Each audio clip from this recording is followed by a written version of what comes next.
Hi friends, உங்களுக்கு டைமே இல்லையா சட்னி அரைக்கிறதுக்கு? இல்லை வேலைக்கு போகிறீங்களா? ஸோ சமைக்கிறதுக்கே டைம் இல்லையா? ஸோ இந்த மாதிரி ஈஸியான சட்னி ப்ரீமிக்ஸ் எப்படி பண்ணுறதுன்னு பார்த்துடலாமா? இன்றைக்கி வேர்க்கடலை சட்னி ப்ரீமிக்ஸ் தான் உங்களுக்கு எப்படி செய்கிறதுன்னு காட்டியிருக்கேன். ரொம்ப ஈஸி இது செய்கிறது. ஸோ 500 கிராம் வேர்க்கடலைக்கு ஒரு 100 கிராம் பொட்டுக்கடலை எடுத்திருக்கேன்.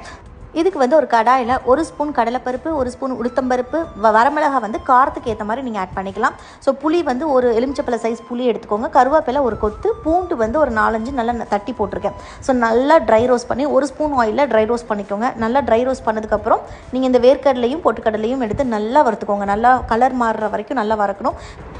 நல்லா ட்ரை ரோஸ்ட் பண்ணதுக்கப்புறம் இதுலேயே உங்களுக்கு தேவையான கல்லுப்பு ஆட் பண்ணி நல்லா ஆற வச்சுட்டு மிக்சியில் அரைச்சிக்கலாம். நீங்கள் நல்லா குறைன்னு அரைச்சிங்கன்னா டேஸ்ட் இன்னும் சூப்பராக இருக்கும். இல்லை உங்களுக்கு வேறு நைஸாக கூட அரைச்சிக்கலாம். ஸோ கன்சிஸ்டன்சி பார்த்திங்கன்னா இந்த மாதிரி இருக்கணும். உங்களுக்கு தேவையான அளவு ஒரு கப்பில் ஒரு ஸ்பூன் எடுத்து போட்டு நல்லா சுடு தண்ணி தேவையான அளவு ஊற்றிக்கோங்க.